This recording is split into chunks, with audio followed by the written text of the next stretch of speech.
qarshii 200 qofa fuutee itti laatte. Manaajerichis maalidha kuni qarshii 800 dabali ittiin jedhe. Isheenis qarshii 800 herrega guyyaa 2 nafaana bulteefanii irraa kutadhe jette. Manaajerichi guddaa rifate ija abaye malo oya abaye malo dubbiin karaa baatu dhabde. Mee taatee harmaan gadii kana qalbiidhaan hordofaa. Yoo isinitti tole akkuma koo itti bohaartu ta'a. Dhimmichi kunoo akkasii.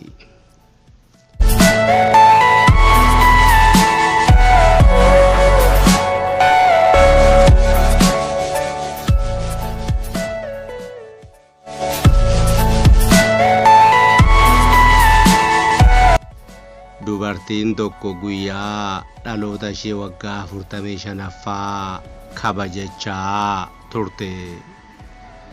Bu'uuruma kanaan haala gaariin kabajuu waan barbaaddee fi gara hoteela beekamaa jabanaa tokko deemte. Guyyaa 2 achi bulte. Gaafa guyyaa 3ffaa gaafa ba'uuf kaatu biilii kaffaltii fidanii isheetti kennanii. Doolaara 1,000 kaffalii jedhamte. Inni rifatte. Bultii guyyaa 2 fi siree qofaa fi 1,000 kaffali jechuun maal jechuudha? Ni saamtu moo? jettee maraatte. Namichi biilii herregaa itti kenne kunis kan kaffaltu siree qofaaf miti. Ciree ganamaa, daakaa bishaanii, siphaa fi jiimii dabalateetu isheedhaan jedhe. Isheenis ani ciree hin nyaanne. Waan ati amma bishaan daakuu, siphaa, jiimii, jinni jaankaa jettu kanas ani ittiin fayyadamne jettee sagalee ol kaastee iyyite.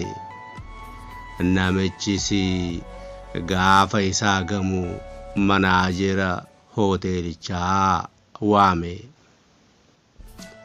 Hojii geggeessaan yookaan manaajerri hoteelichaa falmii yookaan gaaffii ishee erga isatti himanii booda isheedhaa fi haala hoteelichaa ibsuufi eegale.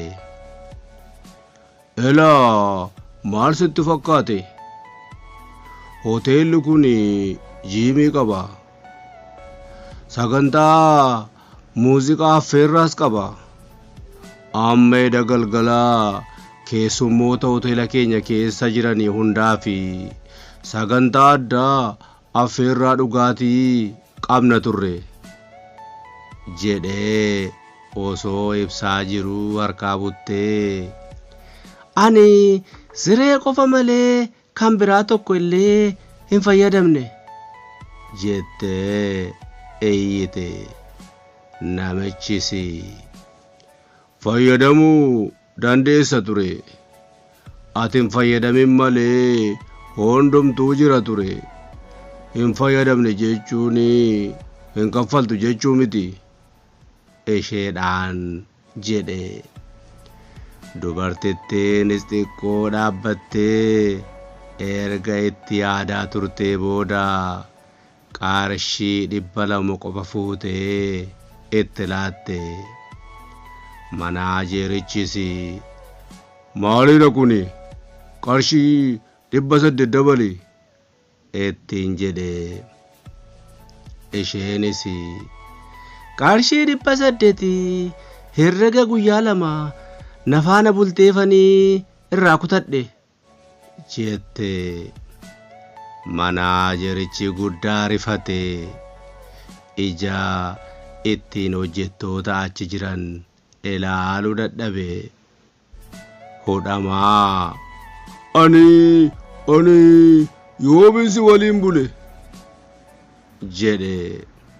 Isheenis ani guyyaa lamaanuu as hoteela kana keessan bule. Dhuftee na bira buruu dandeessa ture.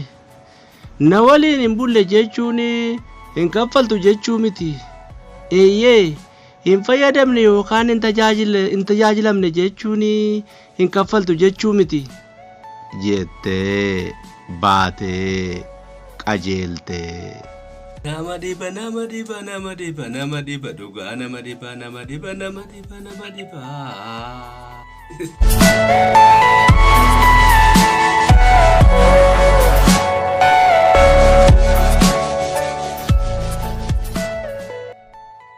Dubbiin karaa baatuun namneeree. Dubbiin karaa baatuun namneeree. Eeyyee miila jalaa fudhadhaa. Waan fedheefiyyuu hanga xumura viidiyoo kanaatti waan nu waliin turtaniif guddaa galatoomaa. Erga dhuftanii egaa laayikii osoo hin tuqin, hiriyoota keessaniif osoo hin qoodin, maatii mana kanaa osoo hin ta'in hin deeminaa.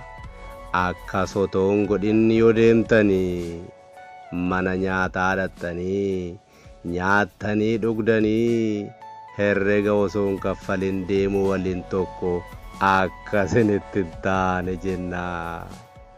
Qoosaan qoosaadha, nan qoose dhugaadha.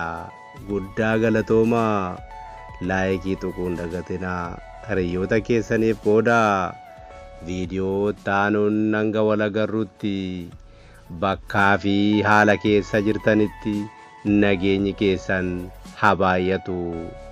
Dachaan isiniif haa baay'atu. Viidiyoo taanuu wal agarraa. Hangasitti nagaatti. Ciao.